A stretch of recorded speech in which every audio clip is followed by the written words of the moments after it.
Online থেকে যারা ticket করি বা বাহির থেকে এজেন্সির মাধ্যমে টিকিট করি, সেখানকার থেকে আপনার এখানে সরাসরি এয়ারপোর্টে এসে হচ্ছে যে কাউন্টারে টিকিট করবে, তারা কি বাড়তি কোনো সুবিধা পাবে নাকি বাড়তি কিছু সুবিধা পাবে?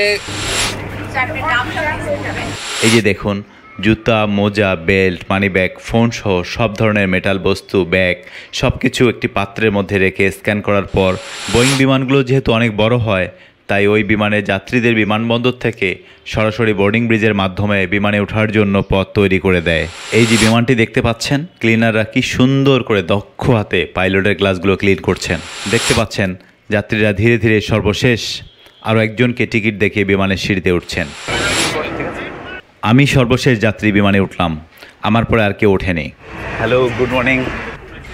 কেবিন ক্রু কথা বলতে বলতে আমাদের বিমান চলতে শুরু করলো। দেখতেই পাচ্ছেন প্রোপেলারগুলো ঘুরছে।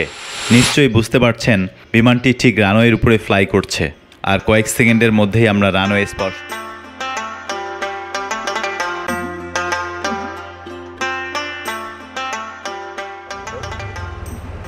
রাখেন, এদিকে কোথাও রাখেন আঙ্কেল, সাইড করে রাখেন। আঙ্কেল, সকালবেলা আপনার সঙ্গে প্রথম দেখা হলো, মনে হয় প্রথম ট্রিপ আমি। প্রথম ট্রিপ। ঠিক আছে, দোয়া করি। ভালো মানুষ, খুব আল্লাহ তোমার বাঁচায় রাখুক, আমি তোমার লোকে দোয়া করি। যাও ভালো। ঠিক আছে, জি, আল্লাহ হাফেজ। হ্যাঁ, আসসালামু আলাইকুম। নীল রঙের ড্রেস পরিহিতা যে ভদ্রমহিলাকে দেখতে পাচ্ছেন, উনি হলেন নভো এয়ারের বিমানবালা। আরেকজন নভো এয়ারের বিমানবালাকে দেখতে পাচ্ছি, এনারা সকালের ফ্লাইটের বিমান পরিচালনার জন্য প্রবেশ করছেন। আমার টিকিটটা করা হয়েছে এয়ার এস্ট্রাতে, আর এয়ার এস্ট্রার কাউন্টার দেখতে পাচ্ছি এখানে। কাউন্টারে একজন ভাইয়াকে দেখতে পাচ্ছি। ভাই, আসসালামু আলাইকুম। ভাইয়া, ওয়ালাইকুম আসসালাম। আমি আজকে এয়ার এস্ট্রাতে যাচ্ছি, আমার আজকে এয়ার এস্ট্রাতে প্রথম জার্নি, দেখি সেটা কেমন হয়। আশা করছি ভালো হবে স্যার, ইনশাআল্লাহ। জানতে চাচ্ছি যে নর্মালি আমরা তো অনলাইন থেকে যারা টিকিট করি বা বাহির থেকে এজেন্সির মাধ্যমে টিকিট করি, সেখানকার থেকে আপনার এখানে যারা সরাসরি এয়ারপোর্টে এসে হচ্ছে যে কাউন্টারে টিকিট করবে, তারা কি বাড়তি কোনো সুবিধা পাবে নাকি বাড়তি কিছু সুবিধা পাবে? কিছু সিলেক্টিভ কার্ডে ডিসকাউন্ট থাকে আমাদের, এছাড়াও বিকাশ নগদেও ডিসকাউন্ট থাকে, সেই ডিসকাউন্টগুলো কাউন্টারে এসে পাবে। তাছাড়াও কাউন্টারে হচ্ছে আপনি হচ্ছে বেস যে ফেয়ারটা থাকে, সেই ফেয়ারে সাধারণত টিকিটগুলো সেল হয়। আচ্ছা, সেটা মানে কীরকম ডিফারেন্স হয় বাইরে আমি একজন এজেন্সি থেকে করলে?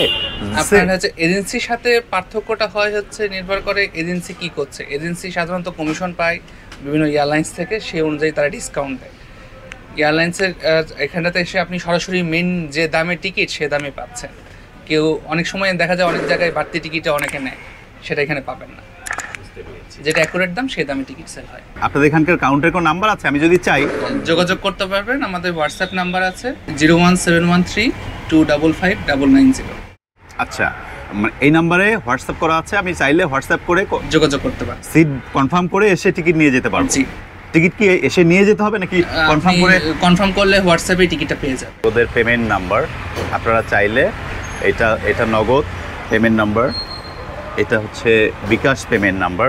এই যে এটা বিকাশ পেমেন্ট নাম্বার, আপনারা চাইলে এই নম্বরে বিকাশ বা নগদ নম্বরে পেমেন্ট করে আপনারা টিকিট কনফার্ম করতে পারবেন। একদম অ্যাকচুয়াল ফেয়ারটা হচ্ছে আপনারা ক্রয় করতে পারবেন, এবং আপনাদেরকে এজেন্সি থেকে যে বাড়তি টাকা দিয়ে হচ্ছে টিকিট করতে হয়, এটা থেকে আপনি সেভ হবেন, তাই তো? এটা হচ্ছে এখানকার ডোমেস্টিক এয়ারলাইন্সের কাউন্টার নাম্বার, এবং এখানে বিকাশ পেমেন্ট নম্বরও দেওয়া আছে, ইমেল অ্যাড্রেস দেওয়া আছে, রিজার্ভেশন ইমেল দেওয়া আছে। আপনারা চাইলে এই কন্ট্যাক্ট নাম্বারগুলোতে জিমেইলে যোগাযোগ করে আপনারা টিকিট কনফার্ম করতে পারবেন। থ্যাংক ইউ সো মাচ ভাইয়া, দেখা হবে ইনশাআল্লাহ। জি বন্ধুরা, যেহেতু আমি টিকিটটা এয়ার এস্ট্রার টিকিটটা অনলাইনে করেছি, এই যে এটা হচ্ছে আমার এয়ার এস্ট্রার অনলাইন কপি, এটা দেখি আমাকে এখন ভিতরে প্রবেশ করতে হবে। দেখি আমি এখন ভিতরে প্রবেশ করতে চাই। বিমানবন্দরে প্রবেশ করে প্রথমে লাগেজগুলো স্ক্যানারে দিয়ে হিউম্যান স্ক্যানারে দাঁড়াতে হয়। স্ক্যান শেষ হলে লাগেজ নিয়ে নিজ নিজ এয়ার কাউন্টারের সামনে এগোতে হয়। আমি যেহেতু এয়ার এস্ট্রার যাত্রী, তাই এয়ার এস্ট্রার দিকে যেতেই এয়ার এস্ট্রার একজন স্টাফ এসে আমার টিকিট দেখতে চাইলেন এবং কাউন্টারের সামনে থাকা টিকিট প্রিন্টিং মেশিন থেকে আমার পছন্দ অনুযায়ী সিট দেওয়ার চেষ্টা করলেন। জানলা, এইটা তো হচ্ছে আমার ফ্রন্ট ককপিটের সাইড, রাইট? তাহলে হচ্ছে আপনি আমাকে জানলা সাইডে দিলে আমার কোনটা সুবিধা বলুন তো? তাড়াতাড়ি করতে। এটা কি আপনারা একদম অফিসিয়ালি করেন না? কিন্তু সিলেকশনের নির্ধারিত সময় শেষ হবার কারণে আমাকে কাউন্টারে যেতে হলো। ওয়ালাইকুম আসসালাম। আমাকে একটু জানালার পাশে দিলে ভালো হয়। জি জি, না ব্যাগ নেই, জাস্ট এটা তুমি হাতে নিতে পারবো। রাইট, ওকে। মোহাম্মদ শাহিনুর রহমান, জি।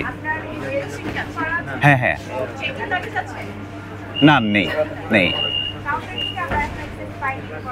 যেটা আছে এটা তো আমি সাথে নিতে পারবো,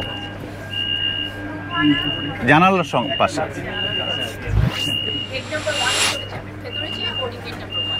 থ্যাংক ইউ। যে আমরা যে ট্রলিগুলো ইউজ করি এগুলো হচ্ছে এভাবে যাত্রীদের জন্য হচ্ছে তারা যারা হেল্পার আছেন তারা হচ্ছে এভাবে সাজিয়ে রাখেন। এটা হচ্ছে আমার টিকিট, এয়ার স্টোর টিকিট, আমার গেট নম্বর 1, আমার সিট নাম্বার হচ্ছে 6D। আমাদের যেহেতু আমার 6:30টায় চেক ইন টাইম, আমি একদম এক্স্যাক্ট 6:30টায় হচ্ছে প্রবেশ করছি, সো আমাকে আলাদাভাবে ওয়েট করতে হয়নি। যে এখানে যারা আছেন সবাই এয়ারস্টার প্যাসেঞ্জার। কাউন্টার থেকে টিকিট নেয়ার পর এভাবে সিরিয়ালি লাইনে দাঁড়িয়ে ফাইনাল চেকিংয়ের জন্য এগোতে হয়। প্রতিটি যাত্রীর জন্য এই চেকিংটা কিছুটা বিড়ম্বনার। বিশ্বাস করবেন বন্ধুরা, পারে তো যাত্রীদের কাপড় চোপড় সহ খুলে ফেলতে বলে, ভাগ্যিস সেটা বলে না। এই যে দেখুন, জুতা, মোজা, বেল্ট, মানিব্যাগ, ফোন সহ সব ধরনের মেটাল বস্তু, ব্যাগ সব কিছু একটি পাত্রের মধ্যে রেখে স্ক্যান করার পর বিমানে ওঠার জন্য মুক্তি পাওয়া যায়। বিমানবন্দরে এই বিষয়টি দেখে খুব ভালো লাগলো। বয়োবৃদ্ধ মানুষদের এগিয়ে দিতে বিমানবন্দরের স্টাফরা ট্রলিতে ঠেলে তাদের সাহায্য করছেন। এটা সত্যি খুব প্রশংসনীয়। এই গেটে সর্বশেষ 2 দফায় টিকিট চেক করে স্ব এয়ারে বিমান পর্যন্ত পৌঁছানোর বাসে উঠতে হয়। এই বাসটা আমার খুব পছন্দের।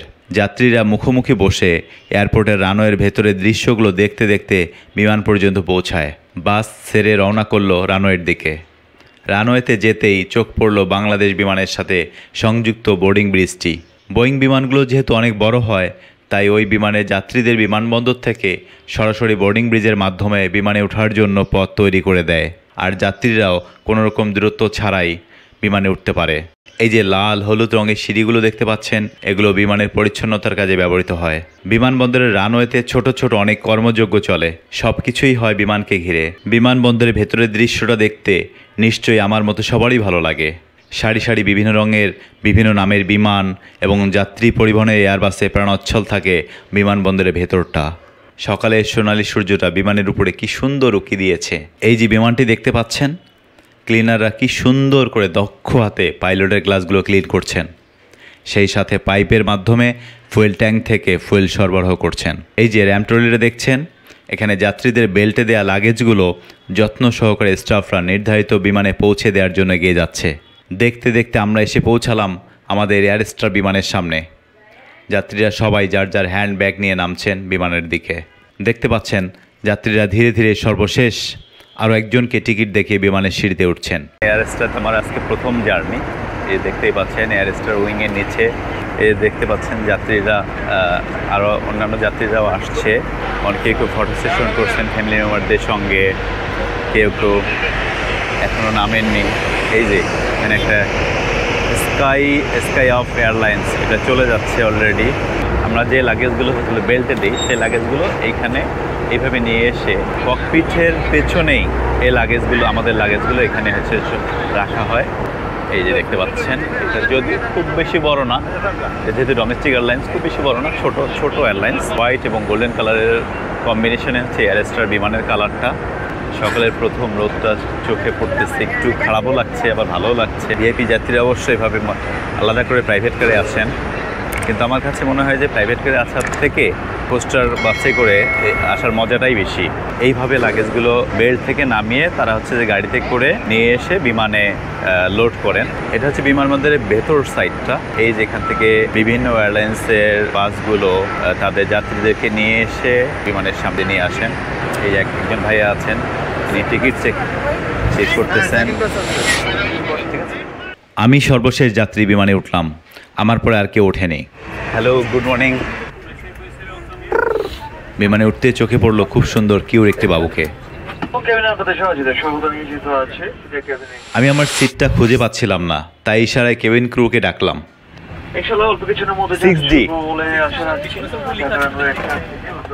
কিন্তু আমার সিট নাম্বারের সিটে অন্য যাত্রীকে দেখতে পেয়ে কিছুটা কনফিউজড হয়ে আবারও কেবিন ক্রুকে ডাকলাম।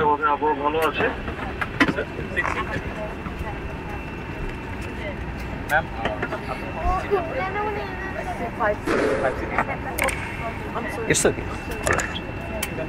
হ্যাঁ, নো প্রবলেম, মিস্টেক হতে পারে। হ্যাঁ, ককপিট থেকে পাইলট বিমান উড্ডয়নের জন্য ঘোষণা দিচ্ছেন এবং কেবিন ক্রু মাথার উপরে লাগেজ রাখার রোডগুলো বন্ধ করে দিচ্ছেন।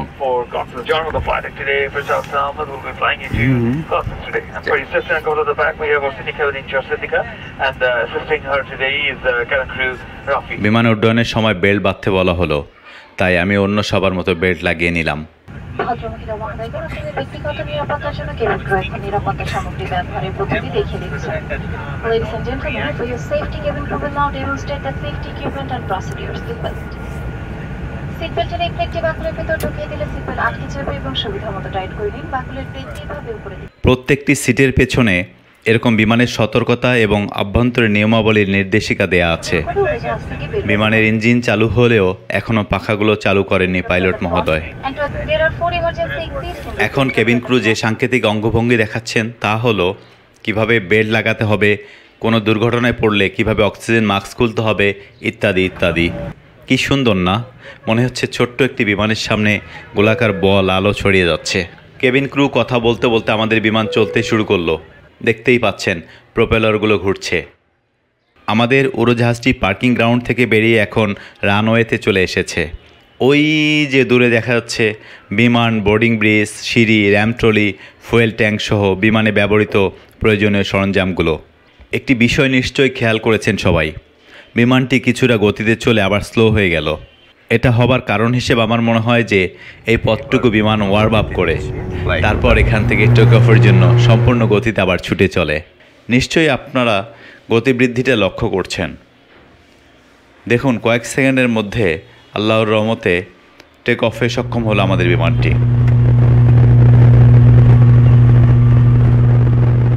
আজকে ঢাকা শহরের আবহাওয়া কিছুটা মেঘাচ্ছন্ন, তাই শহরটা খুব ভালো বোঝা যাচ্ছে না। তবুও যতটুকু বোঝা যাচ্ছে সব কিছুই খুব ছোট ছোট ইন্টেরিয়র ডিজাইনের মতো লাগছে।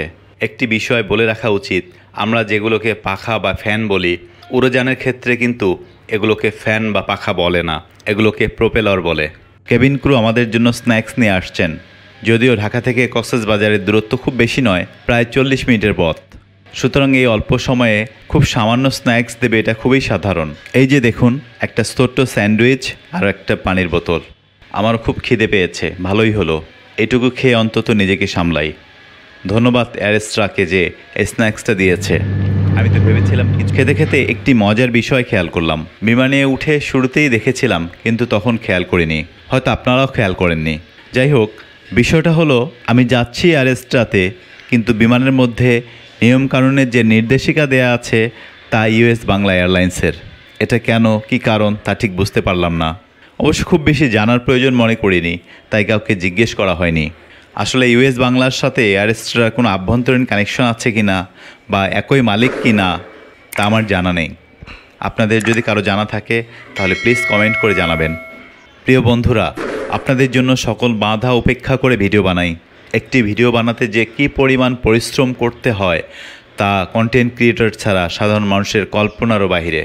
তাই আপনাদের প্রতি রিকোয়েস্ট, এই ভিডিওটি ভালো লাগলে প্লিজ একটি লাইক দেবেন এবং চ্যানেলটি সাবস্ক্রাইব করে কমেন্টে জানাতে পারেন যে কোনো মতামত, জানাতে পারেন আগামীতে আর কী নিয়ে ভিডিও দেখতে চান বা যে কোনো কিছু।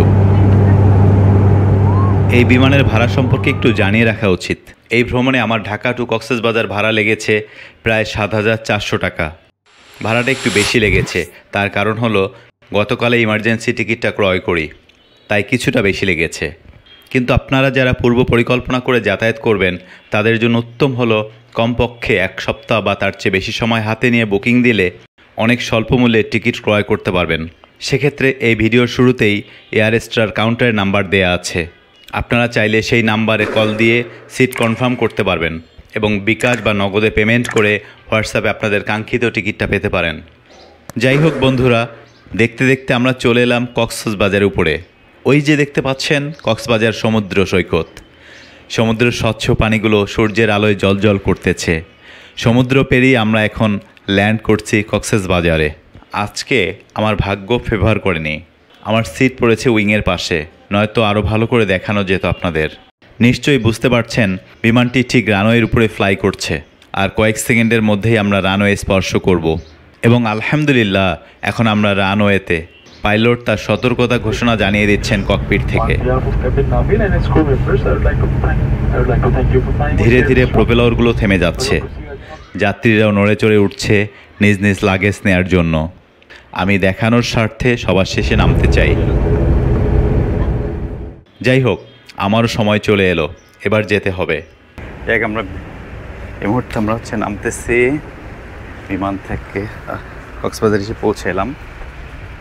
আমরা নেমে যাচ্ছি এখন, সবাই নেমে গেছে।